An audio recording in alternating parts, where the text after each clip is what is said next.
Hey everybody, Structural Steve here again today, and we're going to be continuing with our 3D rebar modeling series with part 3 of the custom reinforcement tool known as Irregular Dispatch. So in the last video, we finished kind of going over the last couple things on the Irregular Dispatch tool here in the main reinforcement tab. So we're going to kind of finish up this and get into the end conditions tab now.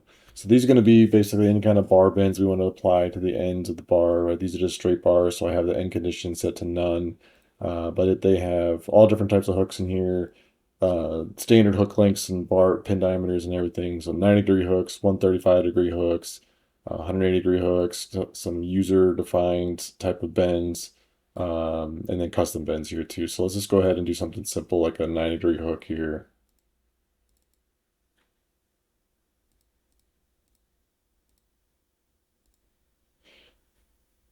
And then same thing on the other side, we can go 90, and we can rotate these hooks with these pointing in the opposite direction. We can start rotating these around 90 degrees.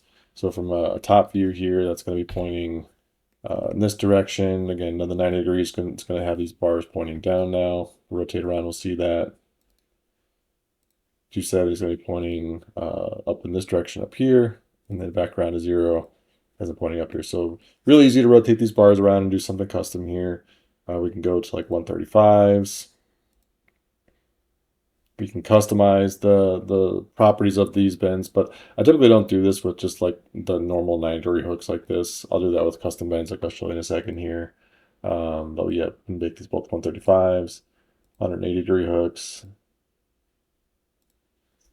And let's go look at like the custom bend here. So this is the one I use if I want to do something that's different than the standard bar bend length or pin diameter or anything like that.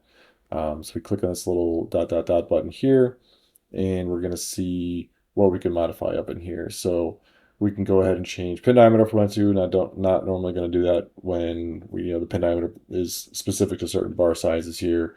But we can change the angle of that bend here. So we can measure if we have a specific bend that's, going to be bending along the bottom taper of a cap or something like that. We can change the angle here to match that angle. We can change the length, which is the length past the pin diameter of the bar bend here, or the overall tail length here with the override tail button. So again, very useful to be able to modify these bars and have custom lengths for like hairpin bars or anything like that.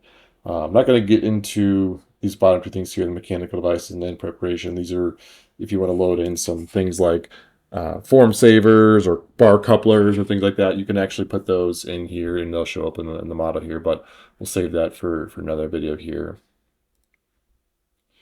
Now, that's really all there is to the end conditions here. Just the bar bend types, you can kind of play around with these, look them up in the help document and see what they are, but they're very, very easy to update and modify and change as you need to.